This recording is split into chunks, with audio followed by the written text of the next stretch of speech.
Doctora en bioquímica y especialista en alimentación y salud natural. En 1999 publicó su primer libro, El equilibrio a través de la alimentación, que para muchos ha sido el referente de la alimentación sana. Y en 2011 lanzó el segundo, Remedios naturales al alcance de todos.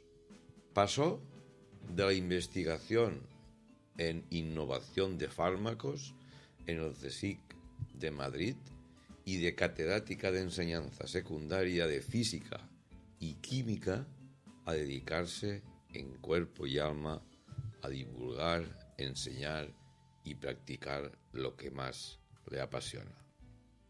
Son casi 40 años los que lleva dedicados a la alimentación y la salud natural. Durante 11 años fue directora del Instituto de Formación Profesional Sanitaria Rocher de Llúria, Barcelona, y actualmente es docente en varios másteres y posgrado universitarios, así como conferenciante en congresos y charlas en toda la geografía española. Y voy a parar porque tiene un currículum que estaríamos toda la mañana con él. Conmigo, toda una referencia dentro de la alimentación saludable. Buenos días, Olga. Buenos días, Enrique. Muchas gracias por tu presentación. Bueno, no tenía el placer de conocerte. He compartido unos minutos contigo y bueno, tengo que decir que es un placer haberte conocido. El placer es mío también. Olga, muchos años dedicada a la salud natural, pero me gustaría que me contaras cómo empezó tu carrera. ¿Dónde empezó tu carrera? ¿Mi carrera en el tema de la medicina natural o del tu principio? Carrera, bueno, vamos a empezar. Vamos a empezar del principio. Empezamos bueno. y decidiste ¿qué? ¿Estudiar qué? Yo estudié Ciencias Químicas en la Universidad de Salamanca y cuando terminé, tenía un expediente bastante bueno y me dieron una beca para hacer un doctorado en el CSIC de Madrid, en el Departamento de Enzimoquímica y Química Médica. Y y empecé a estudiar bioquímica, de hecho yo me doctoré en bioquímica, allí hice síntesis de fármacos, tengo 2 patentes de fármacos, curiosamente para no curar, porque los fármacos casi nunca curan nada, sino para minimizar los efectos del Parkinson, que de aquella estaba Franco a punto de morir y fue muy... la gente me tomaba el pelo porque decía, oye, no vayas a sacar aquí algo que nos vaya a resucitar a Franco, ¿no? Bueno, y allí estuve 7 años, también estuve 1 año en la Universidad de Brighton haciendo investigación en productos naturales y después, como allí no salían plazas para quedarme definitivamente, que es lo que me gustaba en la investigación, fui a probar lo que eran las oposiciones de enseñanza secundaria para ver si luego las preparaba. Con tan buena suerte o mala suerte, nunca se sabe, buena suerte porque las saqué sin haberlas preparado y mala suerte porque me aparté del mundo de la investigación. Entonces, claro, ahí nunca se sabe si es buena suerte o mala suerte. Yo creo que en el fondo, pues es lo que me tocaba hacer, un poco mi destino, ¿no? Porque el haberme dedicado luego durante muchos años a la enseñanza secundaria, a mí me ofreció la posibilidad de empezar a estudiar otras cosas, por ejemplo, la medicina natural, la alimentación natural, que la verdad tengo que decir que soy autodidacta porque aunque hice un curso en la Universidad Autónoma de Madrid, tengo un título de especialista en alimentación y salud, pero yo tengo que decir que eso es un título donde no aprendí nada. O sea, yo soy fundamentalmente autodidacta. De aquella en España no había casi nada, no había mucha bibliografía ni nada, y yo cuando salía al extranjero, sobre todo a Estados Unidos e Inglaterra, me traía textos que yo estudiaba, porque de aquella tampoco había internet. O sea, era una época en la que todo era a base de libros, ¿no? Y que si no los tenías aquí, los tenías que traer de fuera, ¿no? Y así yo me empecé a formar Y bueno, empecé a ser conocida, me empezaron a pedir clases, empecé a ser docente, aparte de mi trabajo fijo, que era funcionaria como catedrática, pues yo empecé a dar clases sobre todo de nutrición en algunas escuelas españolas. Por ejemplo, iba a Barcelona, iba también a Navarra.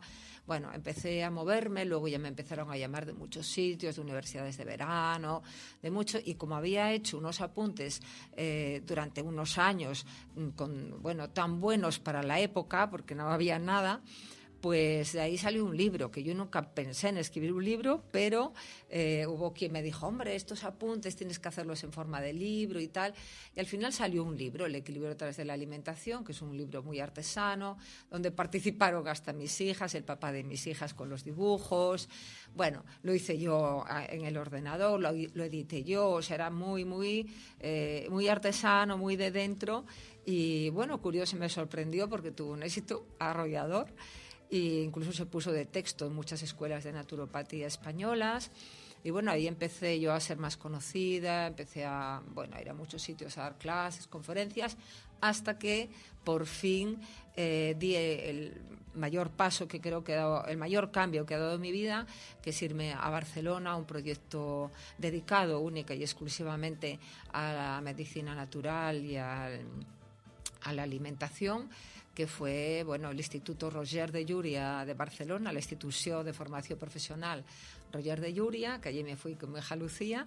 Cuando ella cumplió los 18 años y tenía que decidir qué iba a estudiar, ella decidió que quería estudiar nutrición y nos fuimos las dos a Barcelona a desarrollar este proyecto. ¿Qué significó para usted dejar las herramientas de un laboratorio? Porque pasar a la alimentación natural era como del blanco al negro. No, yo creo que no, para nada. De hecho, esta base que yo tenía de laboratorio, yo era una ratita de laboratorio, en mi época de profesora me valió mucho porque yo era la jefa de departamento, yo montaba prácticas para todos los alumnos porque me manejaba muy bien en el laboratorio. Y luego cuando pasé a la parte de Barcelona, a esta parte más dedicada a la alimentación, lo primero que hice fue montar una cocina donde los alumnos ellos mismos cocinaban, o sea, eran mesas grandes donde yo ponía, era muy rudimentario todo, ponía camping gas de 2 fogones con butano y los alumnos hacían grupitos, he dado clase hasta 30 alumnos a la vez, pero ellos se ponían en sus mesas, yo tenía la mesa de demostración y entonces desde allí yo empecé, porque para mí la cocina es un laboratorio también de química, lo que pasa que otro tipo de química. Y todo eso que yo había aprendido en mi época de investigación me sirvió muchísimo, porque en realidad la vida es bioquímica también.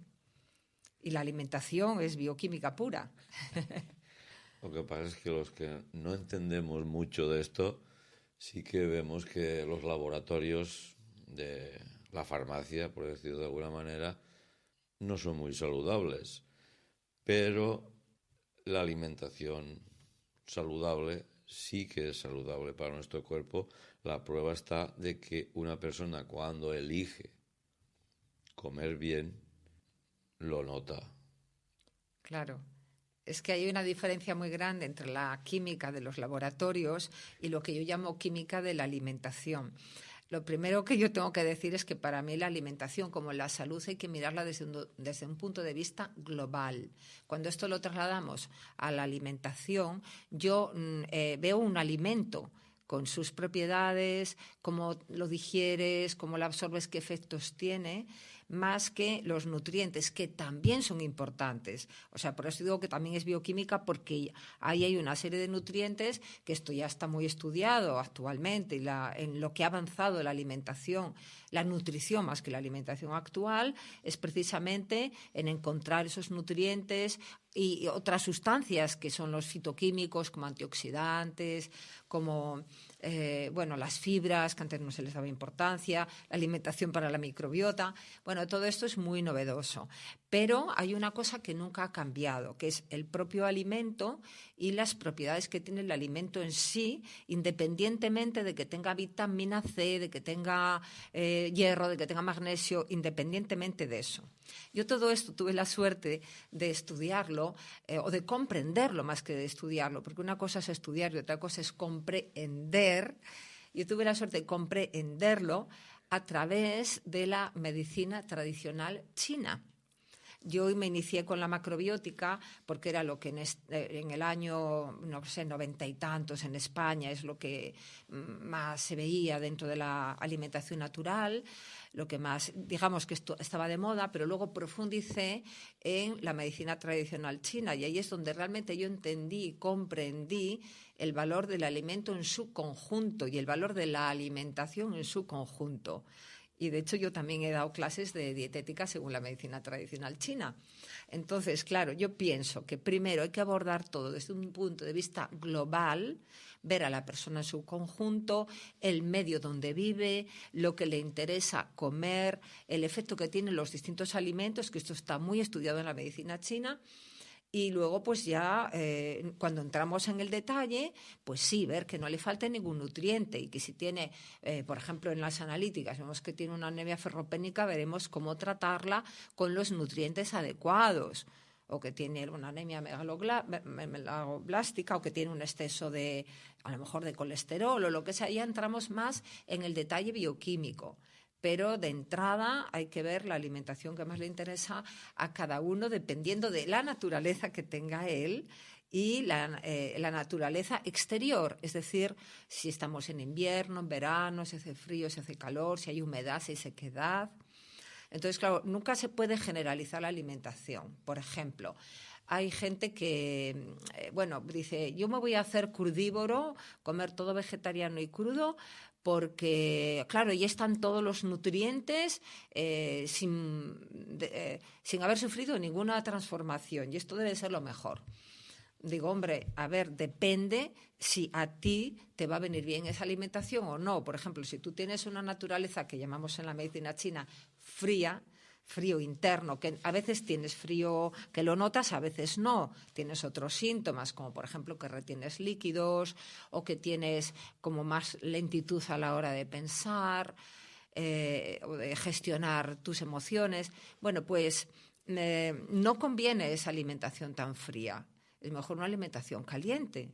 Entonces, hay primero que conocer la globalidad para luego ver lo que interesa y lo que no. De hecho, yo hay a muchas personas que les recomiendo tomar todo, sobre todo en invierno, tomar todo bien caliente, bien cocido, con especias que calienten, como la canela, el jengibre, lo recomiendo muchísimo, la pimienta, o sea, cosas que activen y que calienten porque la naturaleza de esa persona en ese momento de su vida está estancada. O sea, esto se da mucho en las mujeres, sobre todo cuando llegan a una determinada edad, que tienen más tendencia al estancamiento, a la retención de líquidos, a coger peso sin saber por qué.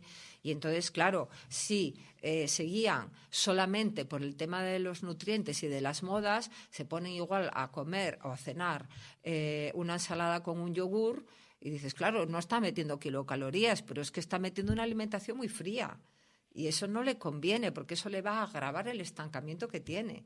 Lo que le interesa es tomar una sopita bien caliente, cargada de jengibre, de pimienta, todo bien cocinadito, y seguramente no le interesa una alimentación vegetariana que es más fría.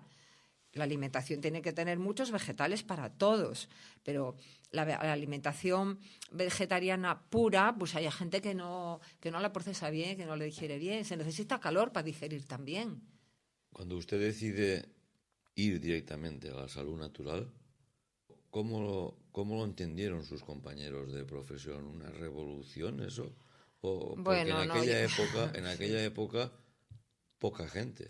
Poca gente, además tampoco se crea que lo entendieron. Realmente yo entré pues un poco, por necesidad, porque en mi familia había una enfermedad que no tenía curación de la que mi padre está muy afectado, y ya está la enfermedad muy evolucionada. Él la había heredado de su madre y la heredó también mi hermana pequeña, y ya se me rompió el corazón cuando vi que mi hermana pequeña entraba también en esa situación, que no tenía curación y que estaba fatal. Entonces yo es cuando me dediqué por necesidad. Y sí que es verdad que al principio yo funcionaba mucho por las creencias, por la fe, por la necesidad. A veces la necesidad viene ligada, la fe y las creencias viene ligada a una necesidad. Yo necesitaba encontrar algo para mi hermana. Y entonces me lancé, a veces sin entender mucho, sin saber mucho, me lancé, ¿no? Pero claro, como todo para mí era nuevo, no tenía casi fuentes donde estudiar, todo lo que hice con tanto esfuerzo, pues luego me valió de mucho a la larga. Aunque tengo que decir y ser muy humilde con esto, yo no conseguí el objetivo que yo quería. Mi hermana murió a los 37 años. Quizá conseguimos paliar un poco su estado, pero no conseguimos nada del objetivo, que era curar la enfermedad y que viviera más tiempo. Yo durante un tiempo estuve sin querer hacer nada, dudando si iba a seguir o no, pero luego dije, madre mía, todo esto que yo he aprendido con tanto amor y tanto esfuerzo, ¿cómo lo voy a dejar de lado, no? Entonces, pues ahí dicen que a veces la dificultad es lo que te marca el camino, ¿no? Pues a mí el camino me lo marcó esta dificultad, que fue muy penosa, que no fue un éxito para nada, fue todo lo contrario. O sea, si lo miras desde el punto de vista negativo, que lo solemos mirar a veces, más bien fue un fracaso. Pero no obstante dije yo no, porque esto me puede ayudar a mí, a mucha gente. Y de hecho, cuando mi hermana murió, yo ya tenía mis niñas, yo ya estaba practicando alimentación natural y medicina natural con mis niñas. Y yo ya veía que ellas no necesitaban ir al pediatra, o sea, yo nunca las llevaba al pediatra, más que para pesarlas y medirlas. Pero todo lo pequeño que tenían en casa, o sea, las poquitas cosas que tenían de salud, de fallo de salud, digamos, las tratábamos en casa con remedios naturales. O sea, nunca llegamos a tener que hacer tratamientos perjudiciales o invasivos. Y dije yo, pues esto me está funcionando con mis niñas y me funcionó a mí también. Digo, ¿para qué voy a desestimarlo, ¿no? Entonces me hice fuerte y ahí es cuando empecé más en serio a intentar ayudar a otras personas que también lo podían necesitar. Lo que me quedó claro es que tenemos que ser muy humildes los que nos dedicamos al tema de la salud, porque la naturaleza tiene sus formas de obrar, no siempre está en nuestras manos curar. De hecho, nunca está en nuestras manos curar.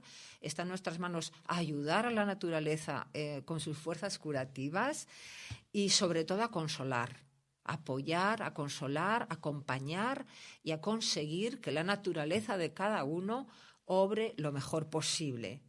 Y a veces se consiguen los resultados esperados y a veces no. Y hay que ser humildes en este sentido. A mí fue una lección de vida, la mayor que he tenido en mi vida, desde luego. En su experiencia ya de tantos años con esto de la alimentación, desde estos inicios duros también para ti, ¿no? A fechas de hoy, has visto muchos avances. ¿Y en qué estamos mejor? ¿Y en qué continuamos mal? ¿En qué?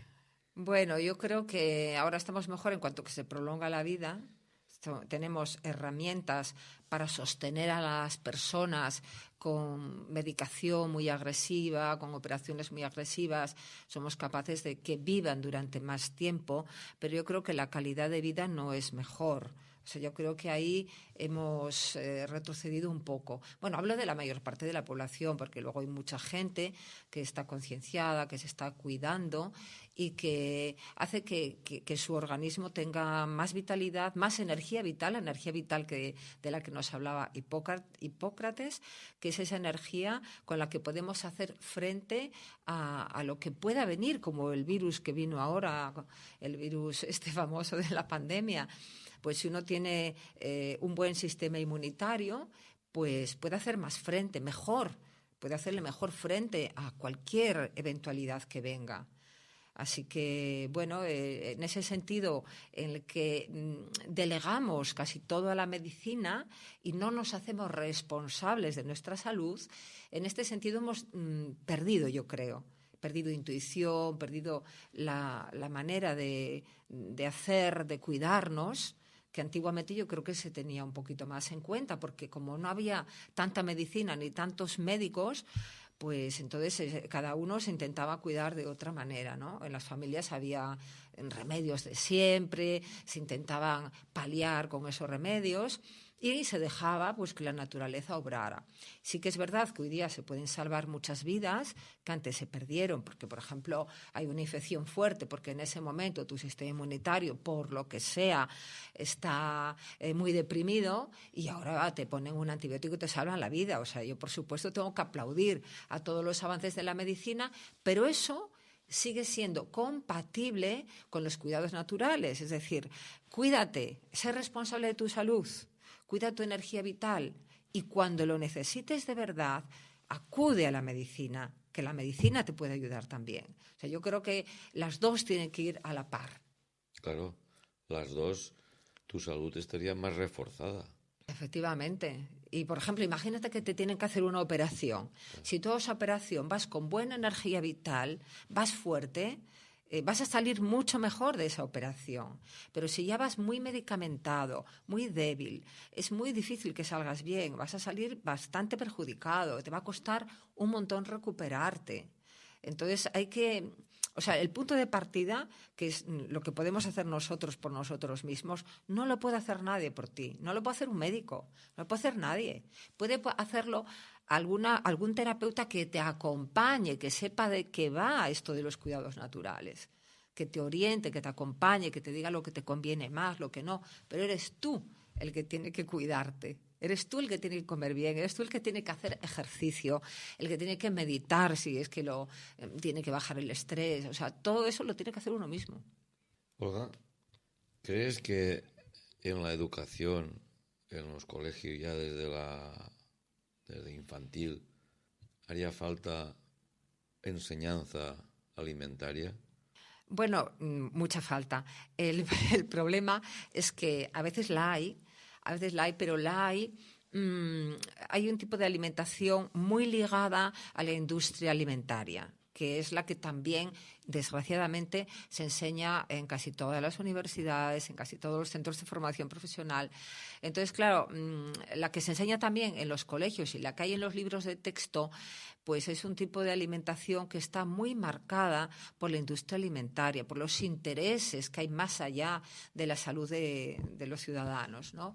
Entonces sí que se necesitaría una educación alimentaria, pero una educación alimentaria, ¿cómo diría yo?, como más natural, libre de procesados, enseñar a los niños qué son las lechugas, qué son las cebollas, qué son las patatas, dónde crecen, o sea, incluso hacer huertos en los colegios, que ellos mismos cuidaran sus alimentos, que vieran cómo crecen, llevarlos a granjas a ver la manera natural de producir los alimentos y que educar en el sentido de comer de forma natural, sin procesados.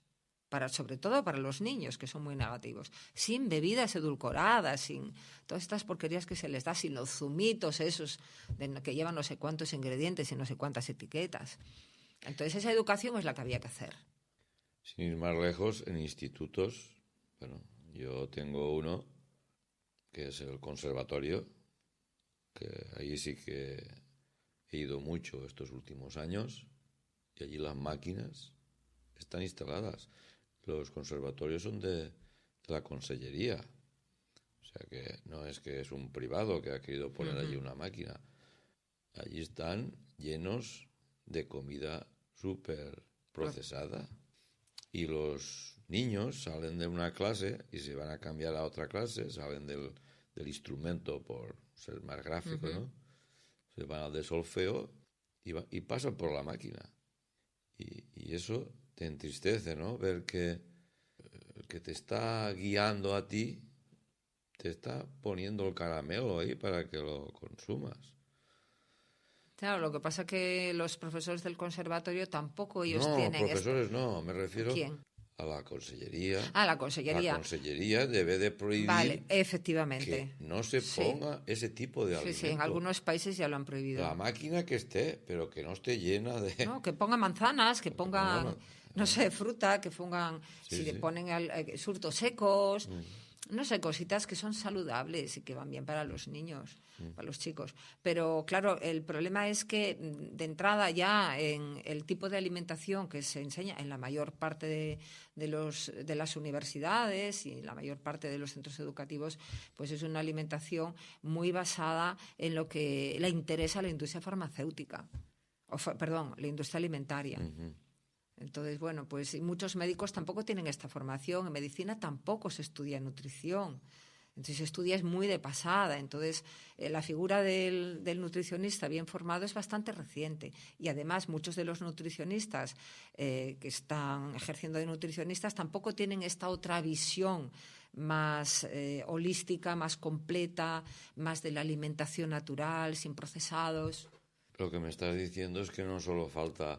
y es necesario en los colegios de primaria, sino es que a niveles más altos también. Que es que todo viene de arriba abajo. Para ir terminando este tema, ¿se come bien en todo el país español, en todo el territorio español? Hay algunas comunidades que se comen mejor que otras. ¿Cómo lo ves? Tú que tienes el país bien... Mira, no lo sé. Yo lo que he visto es que la famosísima dieta mediterránea, que teóricamente se come en toda España, aunque más en vuestra zona, aquí en Levante, en el Mediterráneo, es una alimentación que en su origen estuvo muy bien, pero que ahora yo no lo veo. Por ejemplo, fíjese una cosa, la paella valenciana, que en sí es un alimento que puede ser equilibrado porque tiene su cereal, su arrocito, luego tiene verduritas, también tiene algo de proteína animal, o bien de carne, o bien pescado. Bueno, puede ser un plato que es sano, ¿no? Pues resulta que luego le meten tanto aceite y lo refríen tanto, yo no puedo. O sea, mira que me encanta a mí el arroz con verduras y el arroz con marisco, con pollo, con lo que sea, pero no lo digiero aquello, o sea, y me sienta como fatal, porque tienen el error de poner un montón de aceite y sofreírlo todo mucho. Es decir, que luego, pues ahora como estamos en la época de la abundancia, el aceite ya es más barato, pues venga aceite. Y venga a refreír el aceite y aquello es nefasto. Y luego yo lo que sí que he visto en toda España y sobre todo en mi tierra, yo soy de León, una zona fría, de las más frías de España. Tiene sentido comer más caliente, tiene sentido comer potajes. Allí lo más típico es el cocido, que bueno, cuando se trabajaba en el campo y a la intemperie tenía mucha justificación. Ahora ya no, porque la gente ya no sale a trabajar al campo, ya no pasa frío. Pero bueno, si lo haces bien y sin sin mucho tocino, mucha grasa, pues a lo mejor es aceptable. Pero el error más grande que veo yo que se comete en toda España es que estamos llenos de bares por todos los lados y todos los bares están llenos de tapas y la gente picotea como si fueran pollos, igual que pollos. Pero las tapas será porque tienen frío, ¿eh? Las tapas de taparse. En mi tierra, en León, bueno, por si alguno me está oyendo y quiere probar lo que es eso como curiosidad, no como modo de vida, allí la gente puede comer de tapas igual por 3 o 4 euros, porque cada vino te cuesta 1 euro. Ya no me acuerdo muy bien porque hace mucho que no voy, pero por 1 euro te pueden dar una tapa tan grande que con 3 tapas comes. Entonces hay mucha gente que dice, yo hoy como de tapas. Pero a lo mejor come de tapas y está 1 hora, una aquí, otra ahí, otra más allá. Pero la mayor parte de la gente lo que hace es que primero va de tapas y luego se va a comer a su casa o al restaurante. Y esto lo suelen hacer 2 veces al día, antes de comer y antes de cenar. Y también suelen desayunar fuera, mucha gente desayuna fuera. Y el desayuno que haces fuera de casa la mayor parte de las veces es un café con leche y algo de bollería. Es decir, que, bueno, pues la mayor parte de la gente, a no ser gente que ya está un poco mayor, que ya no puede digerir toda esa cantidad de cosas que son para el enemigo, pues no se alimentan bien, aunque a lo mejor la comida tradicional fuera bastante buena, pero es que ahora no se respeta esto. ¿Y ahora a qué nos dedicamos? ¿En qué situación está? Mira, mire, a mí me ha gustado siempre mucho hacer deporte, toda la vida. Usted, tú, bueno, Enric, hola. Vamos a ver, a mí me ha gustado siempre mucho hacer deporte, siempre hice. Ya en la universidad hacía atletismo, yo me entrenaba con los deportistas, atletas que luego iban a las Olimpiadas. ¿Ah, sí? Sí, aunque yo era muy mala, pero era la mejor de toda de la universidad, pero yo me entrenaba con esta gente. Siempre me gustó mucho porque yo siempre he sido muy delgadita, muy poca cosa, y la gente me decía, qué niña más débil, no sé qué. Y ya cuando yo tuve la capacidad de pensar por mí misma, dije, yo de débil nada, yo aquí me voy a hacer fuerte por encima de todo. Entonces empecé a hacer ejercicio y me ha gustado mucho hacer ejercicio en general, deporte, y hubo unos años donde me paré bastante porque me dediqué mucho al cuidado de mi hermana enferma, la que murió, y luego también a la crianza de mis hijas. Durante muchos años eso era la prioridad. También el trabajo, con lo cual tenía poco tiempo para hacer deporte y hacer lo que a mí me gustaba. Entonces yo ya ahora llevo 6 años jubilada y estos años ha sido deporte. Y sobre todo me gustan los deportes al aire libre, deporte de montaña. La marcha nórdica me encanta. Estoy en un club en León y soy la vicepresidenta de un club de marcha nórdica en León. Y he entrenado a gente también en marcha nórdica y me dedico mucho a esto. Y también, como no, acompañar el deporte con la alimentación saludable, porque yo he visto que una cosa sin la otra tampoco funciona. O sea, yo he visto, tengo compañeros ya mayorcitos, que van a la montaña y que se machacan, y tienen un flotador alrededor del ombligo. Eso es para no ahogarse. Para no ahogarse. Bueno, eso es, para no ahogarse. Llevan ahí el flotador, que digo, madre mía, pero claro, es que no lo acompañan con la alimentación, aunque poca gente es consciente de lo mal que come. Dice, no, si yo como bien. Digo, madre mía. Pues a ver, si entráramos en el detalle, yo creo que no. Se llevan con la mochila, se llevan un bocadillo, Olga, y mucho pan. Sí, exacto, mucho pan, y cuando llega el momento de descansar, se sacan el bocadillo, ¿no? En pleno monte. Claro, pleno monte. Y todo lo que han perdido subiendo lo recuperan en creces allí arriba. Y más que eso, y eso siempre se lo explico a muchas compañeras y compañeros de la montaña, digo, bueno, ¿cómo vais a quemar los michelines si cada poco os paráis a comer algo que tenga hidrato de carbono? O sea, el organismo, cuando le das algo muy fácil y directamente a la sangre, como es productos dulces, azucarados, o pan, o galletas, o bollería, que es lo más fácil de comer, lo que más llevan a la monte, pues hay continuamente glucosa en la circulación sanguínea. Entonces, no le das tiempo al organismo a que queme la grasa almacenada. Y resulta que en las marchas de montaña, sobre todo las que son largas, es una oportunidad ideal para que el organismo vaya quemando la grasa, pero le tienes que dejar. O a lo mejor, si vas continuamente bebiendo una bebida que también tenga azúcar, a lo mejor un zumo de fruta que también la tiene, natural. Pero claro, toda esa glucosa que va entrando en la sangre, el cuerpo dice, quemo esto, claro, que es mucho más fácil, claro, y no voy a sacar la grasa de los depósitos que me cuesta más. Eso es como el gallinero. Si tú dejas salir las gallinas y vuelves a dejarlas entrar, siempre están las mismas.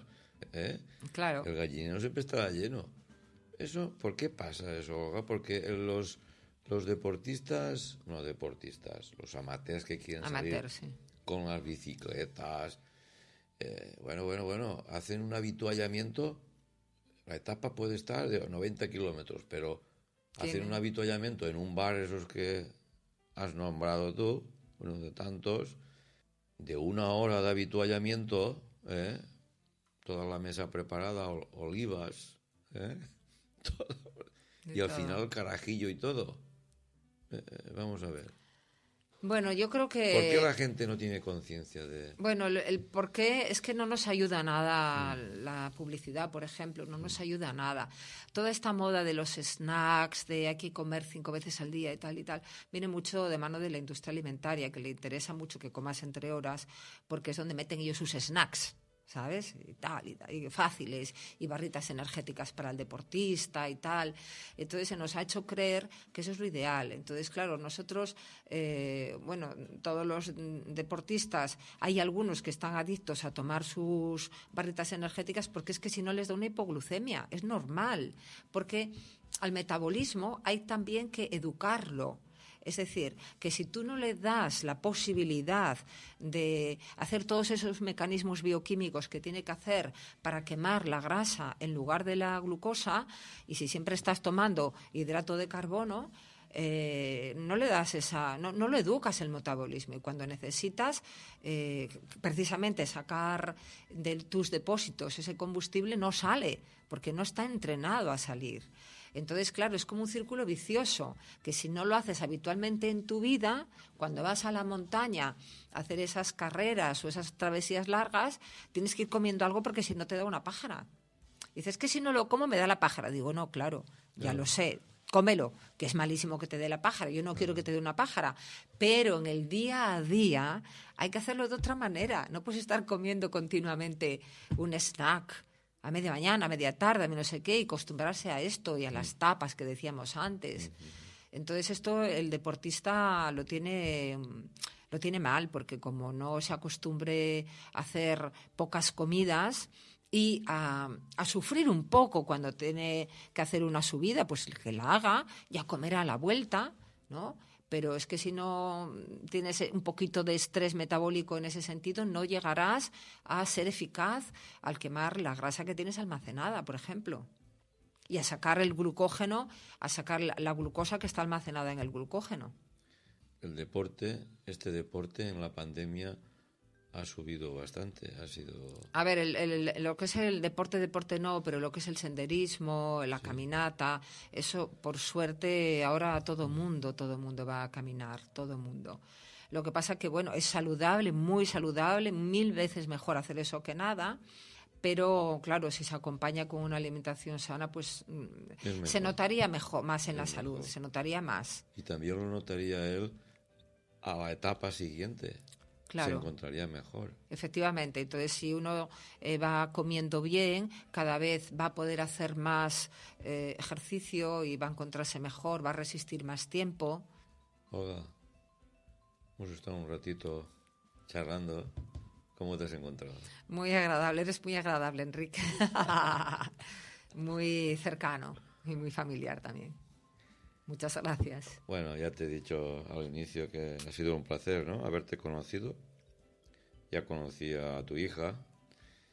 De tal palo, tal astilla, ¿no? Nada, ha sido un placer hablar contigo. Y si quieres añadir algo más de caldo... Bueno, de animar a todo el mundo a que se cuide, pero que se cuide no de una manera puntual, cuando tiene que hacer igual una carrera en el monte o tiene que prepararse por una competición, sino que lo importante es el trabajo que se hace cada día, lo que llamamos hábitos de vida saludables, que es lo más difícil del mundo, además, por otro lado, porque el ser constante nos cuesta mucho a todos, pero es lo que merece la pena. Más vale ser constante como para 5 en vez de para 10. O sea, imagínate que ponemos una nota de hacerlo muy bien para 10, pero hacerlo solo de vez en cuando. No, es mejor hacerlo para 5, raspado, pero hacerlo todos los días. Comer un poquito mejor, hacer un poquito más de ejercicio, hacer un poco de relajación si es necesario. Todos los días un poquito. Muchas gracias. Y no agobiarse por no hacerlo para 10, claro. Bueno, la verdad es que para el deportista es fundamental mantener una regularidad. Sí. Y para los que no somos deportistas, también debería de ser importante. Lo que pasa es lo que has dicho. Más cómodo abrir la nevera. Hombre. Y claro. Nos pierde la comodidad. y la comodidad la tenemos en el sofá. Sí. Y Sí, ahí sí. terminamos ya el capítulo de la nevera. Bueno, Olga, muchas gracias y espero verte pronto. Bueno, muchas gracias a ti. Nada, cuando vuelva por aquí ya hablamos, ¿vale? Muchas gracias. Muchas gracias, Enrique.